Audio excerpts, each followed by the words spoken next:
Nos encontramos en el momento más sublime de una de las grandes obras de Don Emilio Salgari, Los Tigres de Montprazen. El celebérrimo pirata Sandokan ha enfilado la proa de su nave hacia su mítica y legendaria isla, su reducto, su guarida. Allí se siente a salvo, pero en esta ocasión una fuerza multinacional le persigue. Los praos de los piratas malayos se cobijan en las ensenadas de Montprazen y los piratas se hacinan en los reductos. Hay 3 líneas defensivas. En esas líneas se pueden contemplar espingardas, se pueden ver cañones de calibre variado, calibre del 6, del 12, del 24. Los más grandes están en torno al reducto central. 3 líneas defensivas y un reducto central. En ese último reducto está Sandokan. Sandokan meditabundo, sabiendo que el fin de una vida, el fin de una forma de entender el océano, la mar, se acerca. Frente a él, los cañoneros holandeses, ingleses, franceses, incluso españoles, todos quieren acabar con el pirata, todos quieren acabar con el halcón del mar. La batalla está presta a comenzar. El cañoneo comienza a ser incesante, atroz, voraz. Los piratas malayos se defienden.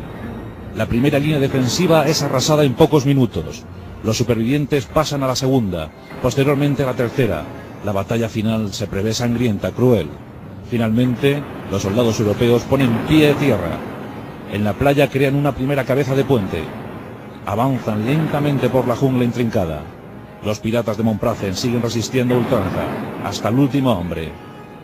2 praos aguardan a que su jefe, el gran pirata Sandokan, escape de la isla.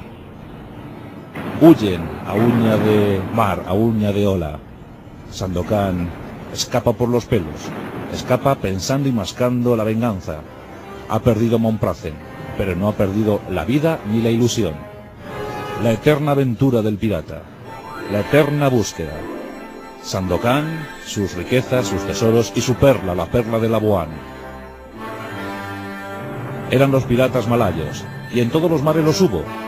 En la actualidad se llaman hacker, pero antaño eran considerados de otra manera. Ahí estaban los corsarios, apátridas que luchaban bajo cualquier pabellón que pagara bien. Ahí estaban los bucaneros, llamados así porque ahumaban la carne, y era bucan, como decían los indios caribe. Ahí estaban los filibusteros merodeadores del mar, los halcones del mar. Los reductos piratas en las Antillas, aquellas islas que no pudieron ocupar los españoles porque no tenían ni provisión ni gente. Los españoles se dedicaron a otras islas, pues las pequeñas islas fueron siendo capturadas por los piratas de tal o cual nacionalidad. La mítica y legendaria isla de la Tortuga, con su reducto inexpugnable, el bastión del Palomar. Flotillas españolas surcando ese mar de las Antillas, buscando capturar piratas. En centenares de naves, en centenares de buques, los piratas huían, atacaban, raptaban. Nombres celebérrimos. Ahí estaba Cornelius, llamado Pata de Palo. Ahí estaba el pirata Morgan, que murió enriquecido en su Gran Bretaña. John Hopkins, Francis Drake, Bartholomew, Robert Bartholomew, que consiguió 400 victorias, muriendo a la edad de 40 años, siempre vestido de forma intachable. Pero también estaban las mujeres. Ahí estaba Mary Red, ahí estaba Miss Bonny, ahí estaba la pirata, la gran reina de los piratas, en su base de Macao. O la señora Qing, que contó con una flota de más de 500 naves. Al final el propio gobierno chino se tuvo que doblegar ante ella y pactar, finalmente pactar. La historia de los piratas, pero también los hubo en el Mediterráneo, como los Barbarroja, los grandes piratas turcos. Durante todo el siglo XVI batieron flotillas de una u otra nacionalidad. Ese Mediterráneo, esa luna del Mediterráneo, esa luna de los piratas.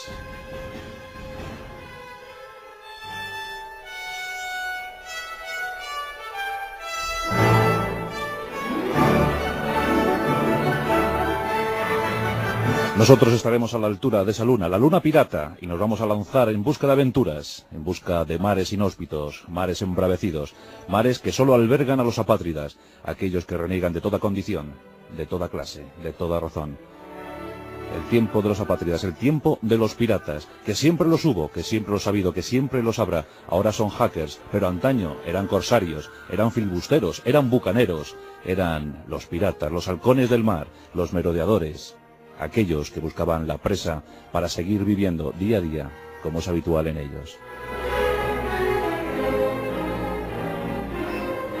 Tiempo de aventureros, tiempo de descubridores, tiempo de héroes, tiempo de villanos, tiempos de abundancia y de rapiña, los tiempos de la piratería, que también tuvo su edad dorada, también, por supuesto, su edad oscura. Héroes, pendencieros, gente de mal vivir, también algún noble que otro, y gente educada y de alta alcurnia. Los aristócratas del mar, como Bartholomew Roberts, aquel pirata, aquel filibustero que consiguió más de 400 presas y que jamás le hizo un desplante a una mujer. Vestido, solo bebía té y utilizaba unos zapatos extraordinarios. Por supuesto, como casi todos, murió en combate.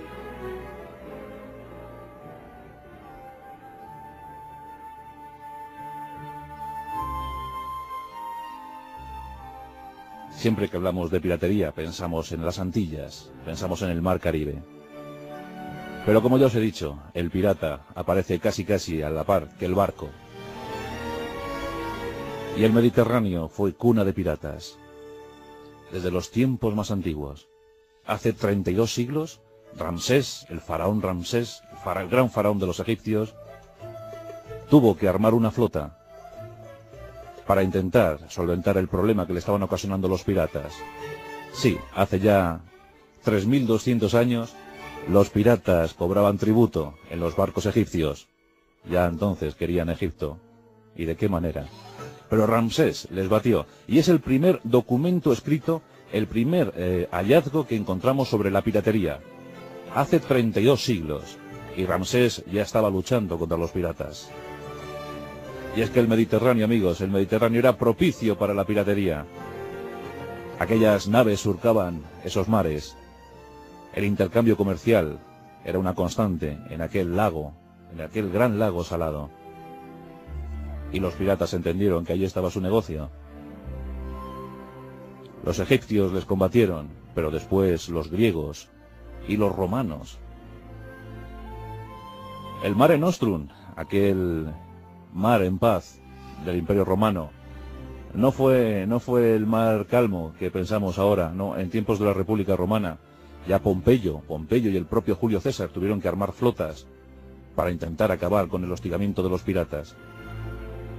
Hablan que en la expedición de Pompeyo hizo matar a más de 10.000 piratas e intentando hacer esparcer a otros 20.000 o 30.000. Así estaban las cantidades, así estaban las cifras entonces. Luchas tremendas, cobijos, escondites, cuevas, islas utilizadas como refugio y como trampolín para futuras campañas. Y apareció el corso, porque el corsario no es igual que el filibustero. El corsario combate bajo pabellón. La patente de corso se inventó para eso. Los países no se declaraban la guerra, pero sí en cambio contrataban mercenarios del mar. Contrataban a esos apátridas que servían gustosos a cambio de buenos y pingües beneficios. Y en el Mediterráneo también hubo corsos. También hubo barcos corsarios. También en España tuvimos corsarios. Se habla de los famosos documentos de Pedro de Aragón. Los italianos, sus repúblicas, las repúblicas también contrataban corsarios para el hostigamiento de las flotas enemigas, para limpiar de piratas las líneas comerciales. Tiempos de leyenda, tiempos de épica, tiempos de luchas inagotables, inacabables. Y cada vez más gente se apuntaba a la piratería. Por tierra no se andaba bien, no se ganaba el pan. Por tanto debían buscar las riquezas de los mercantes exquisitos que venían cuajaditos, de sedas, perlas preciosas. Era demasiada ambición. Pero hay un momento clave para la piratería del Mediterráneo. Y ese momento clave nos lo van a entregar los turcos. Tras la caída de Constantinopla en 1453, Los corsarios turcos tienen camino libre para seguir hostigando a las flotas cristianas. Y otro de esos momentos determinantes es nada más y nada menos que la toma de Granada. Los musulmanes son expulsados de la península y muchos, con el odio acumulado en sus venas, se refugian en las tierras bereberes. Y desde allí empiezan a plantear campañas salvajes contra los cristianos. Se sentían expulsados de su legítimo territorio y querían devolverles golpe por golpe.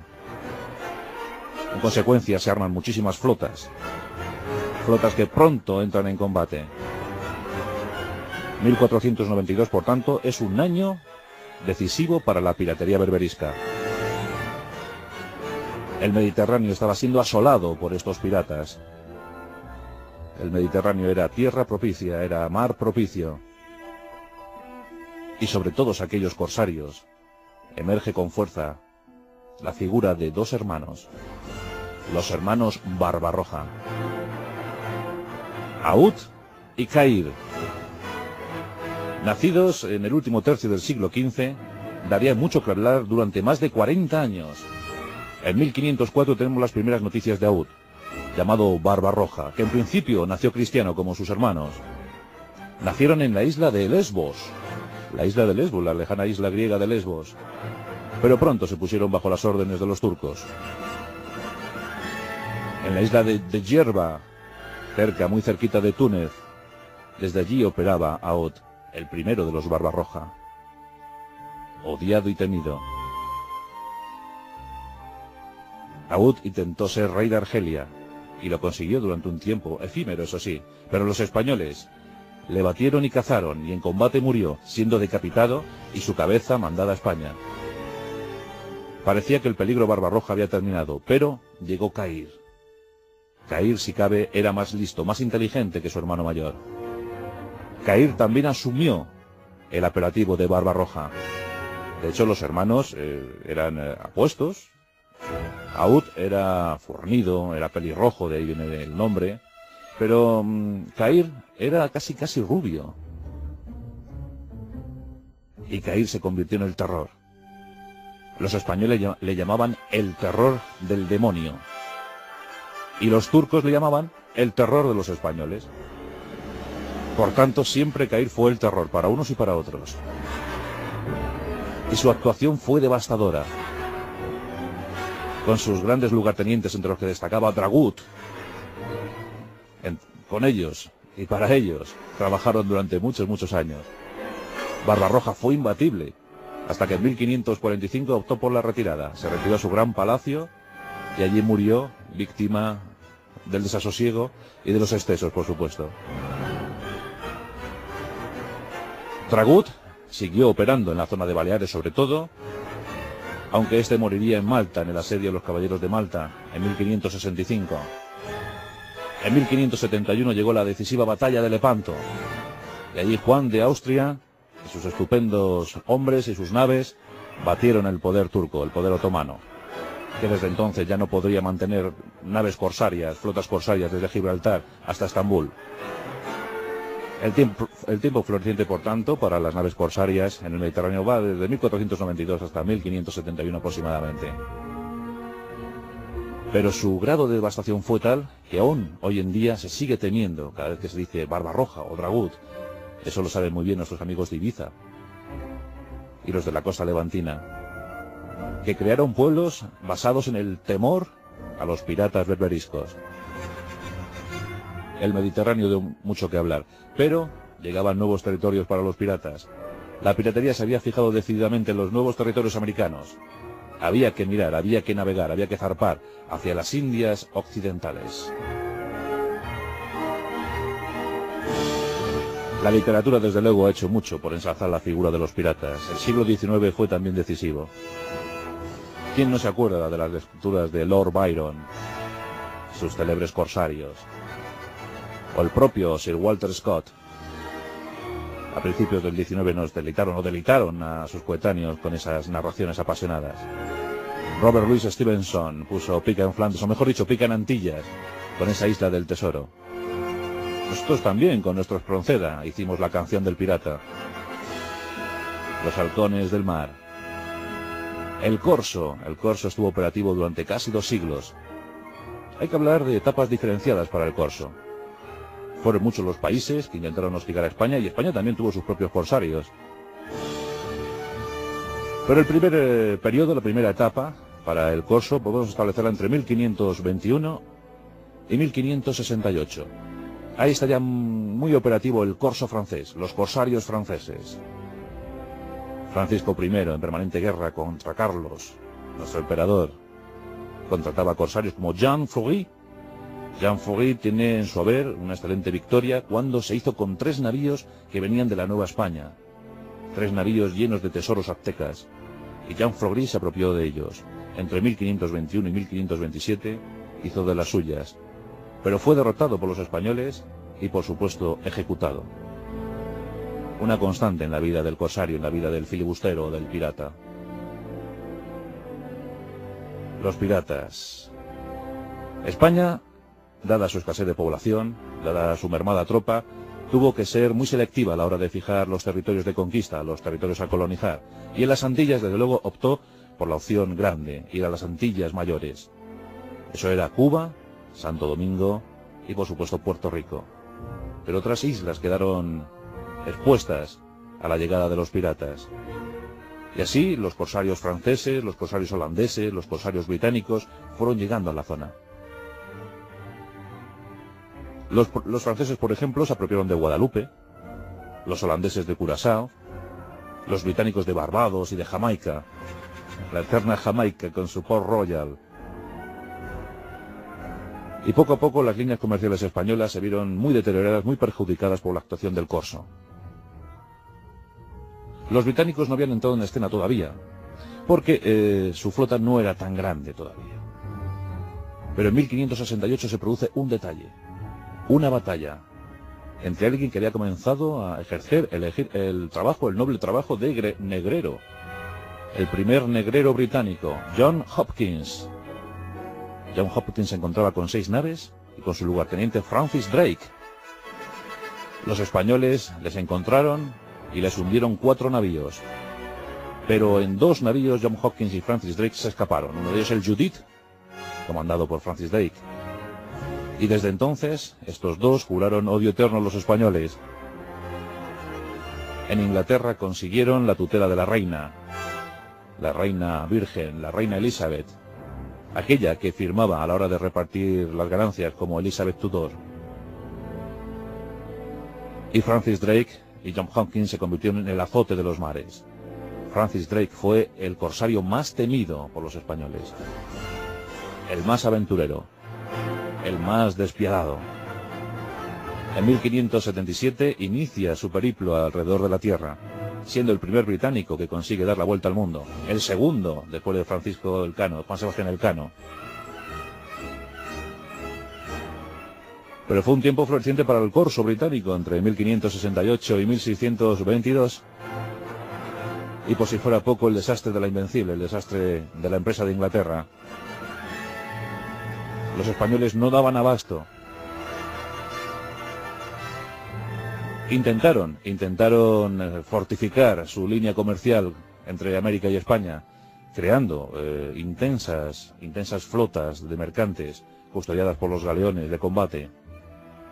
Y así parece que lograron eludir algún ataque pirata, algún ataque corsario. Pero poco a poco se iba acercando el momento de los holandeses. Estamos entrando en el siglo XVII. Estamos en plena guerra de los 30 años. Es el momento para los corsarios holandeses. Y aquí tenemos a uno muy célebre. Cornelius, llamado Pata de Palo. El primero que se puede considerar como que utilizó el nombre de Pata de Palo. Los holandeses también lo intentaron. Su periodo de influencia se puede establecer entre 1622 y 1655. Los filibusteros, llamados así por el nombre francés de flibustiers, es decir, merodeadores. Los mendigos del mar. Los perros del mar, como decían los británicos. Y encontraron un reino, encontraron un territorio apropiado. y crearon la Hermandad de la Costa. Y su epicentro fue la isla de la Tortuga. Allí se encontraban los bucaneros. ¿Bucaneros? ¿Por qué ya eran llamados bucaneros? Es muy sencillo. Estos apátridas habían llegado a esos territorios, a la isla de Pinos, por ejemplo, o la isla de la Tortuga, y se habían dedicado a la caza de reses salvajes, los puercos salvajes. Cogían esa carne y la ahumaban con hierba verde o con madera verde. Y a eso los indios caribe le llamaban bucán, y de ahí le viene la palabra bucanero. Ahumadores de carne. Cuando la carne escaseaba, se reunían en comandita y salían al mar a buscar otros trofeos. Los bucaneros, y su centro de actuación era la Tortuga, con esa inmensa fortaleza, la fortaleza del Palomar. De bucaneros fueron derivando a filibusteros, se olvidaron de la caza en el territorio, y entraron en la caza del mar. Los filibusteros se convirtieron en el auténtico azote de las flotillas, ya no solamente españolas, sino de cualquier pabellón, que llevaran cualquier pabellón. El siglo XVII fue un siglo tremendo, lleno de combates, lleno de aventuras. Como las flotas españolas habían organizado muy bien, los filibusteros optaron por atacar las colonias en tierra. Y aquí tenemos ejemplos muy clásicos, Maracaibo, por ejemplo. Maracaibo fue constantemente hostigada desde la Tortuga, hasta que al final los españoles vieron como las gotitas se fueron colmando el vaso y atacaron la Tortuga, devastándola.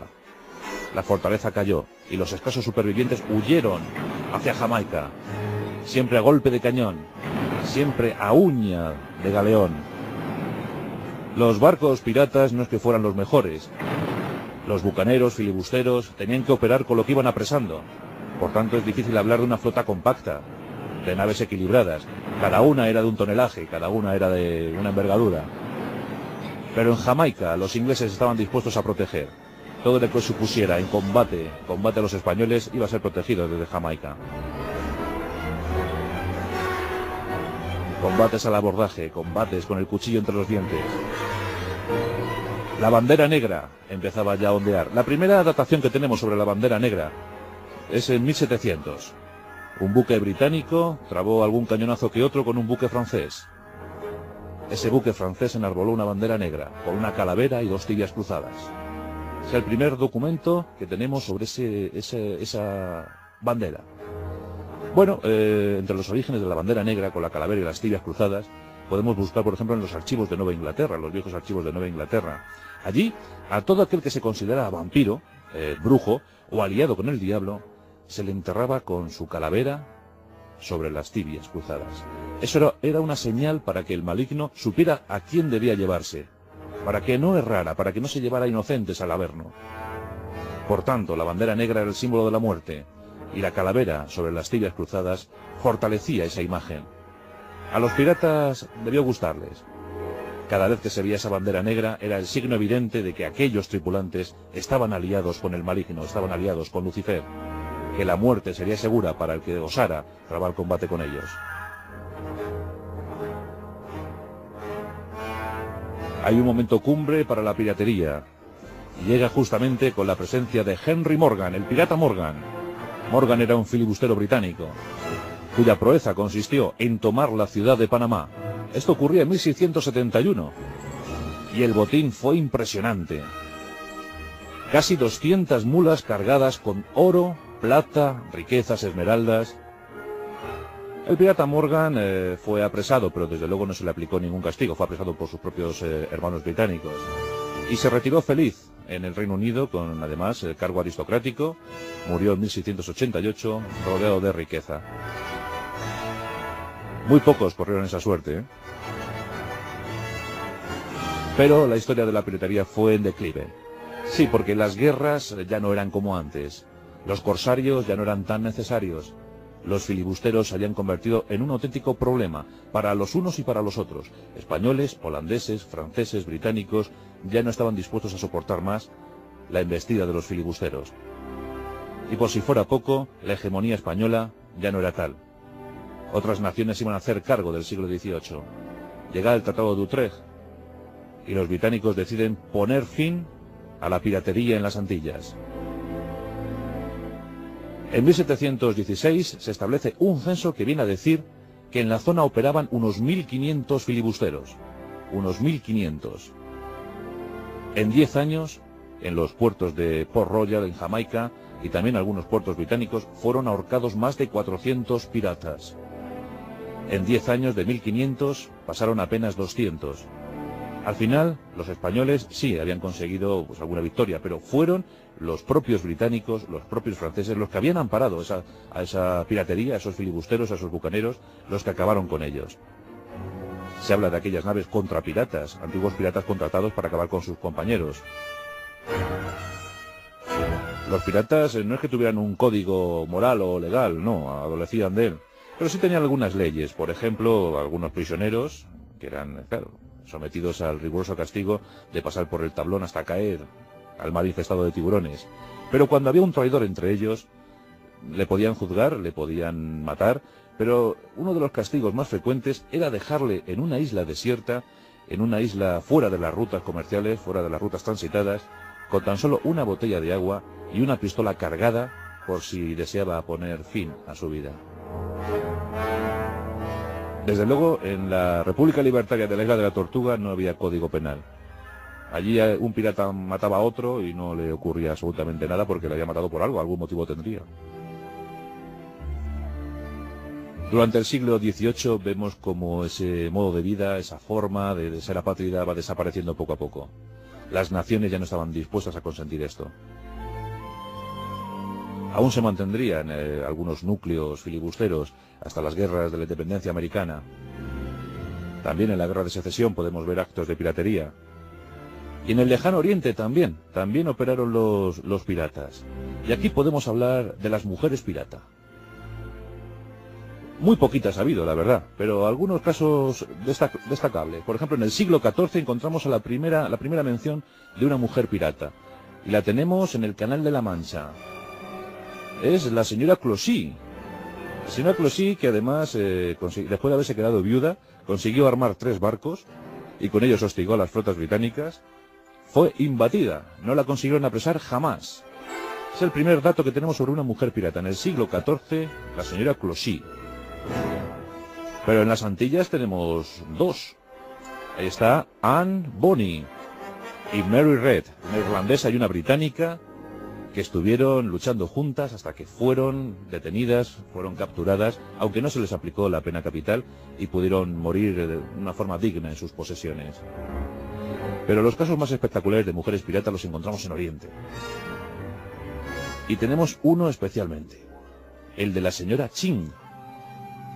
La señora Ching. Una señora que también había quedado viuda, pero que se había hecho cargo de una formidable flota pirata. Y tan formidable fue que consiguió hacerse con 500 barcos. La Armada Imperial China intentaba hostigarla, intentaba batirla a toda costa, pero fue imposible, nunca fue vencida.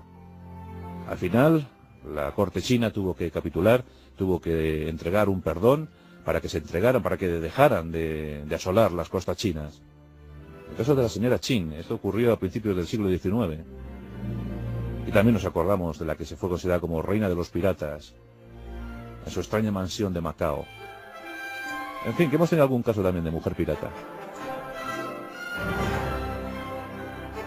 Corsarios, bucaneros, filibusteros, siempre han saciado la imaginación de cualquier joven, cualquier adolescente. Ese corsario negro de Milo Salgari. Los halcones del mar. Antes hablamos de Bartholomew Roberts, el pirata elegante, el pirata majestuoso. 400 barcos apresados entre Guinea y las Antillas. Siempre trataba con respeto a todos los prisioneros. Hasta que murió en combate con 40 años. Tenía 40 años y eso sí, murió de forma exquisita. Murió luchando hasta el final y sin que apenas le mancharan las vestiduras. Dicen que jamás probó el ron, siempre bebió té, porque hombre, ya sabe que el pirata está asociado a su espada y a su vaso de ron. Pero hubo piratas de todo tipo. El extraño mundo, la extraña magia de los piratas. Aquí hemos tenido un recuerdo para ellos. Ahora los piratas se llaman hackers y navegan por otros mares, los océanos de Internet.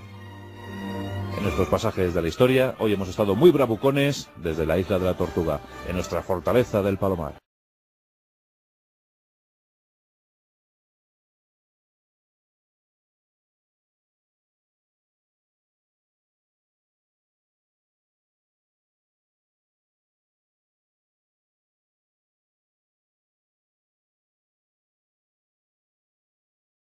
reductos. Hay 3 líneas defensivas.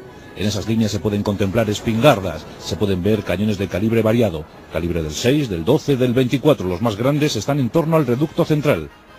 3 líneas defensivas y un reducto central. En ese último reducto está Sandokan. Sandokan meditabundo, sabiendo que el fin de una vida, el fin de una forma de entender el océano, la mar, se acerca. Frente a él, los cañoneros holandeses, ingleses, franceses, incluso españoles, todos quieren acabar con el pirata, todos quieren acabar con el halcón del mar. La batalla está presta a comenzar. El cañoneo comienza a ser incesante, atroz. Sandokan escapa por los pelos, escapa pensando y mascando la venganza.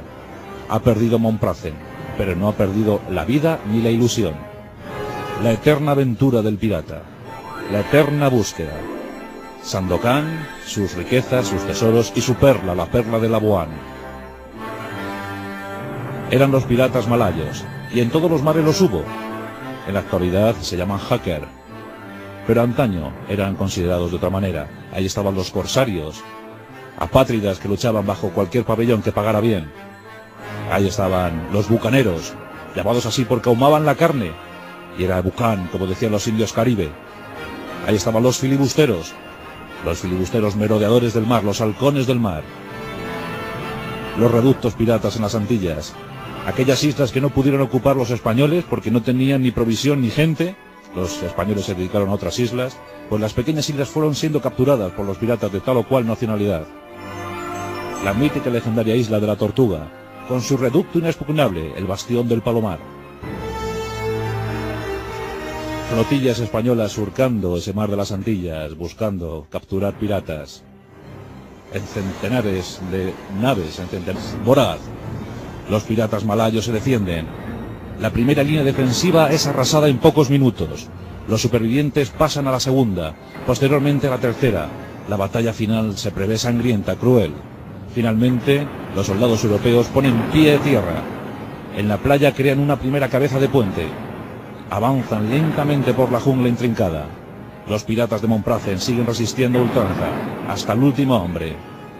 2 praos aguardan a que su jefe, el gran pirata Sandokan, escape de la isla. Huyen a uña de mar, a uña de ola.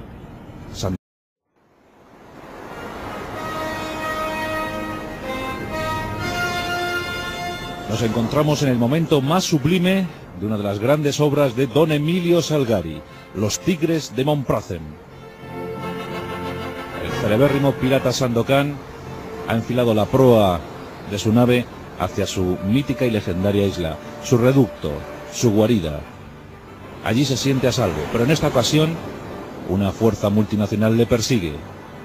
Los praos de los piratas malayos se cobijan en las ensenadas de Montprazen y los piratas se hacinan en los reductos.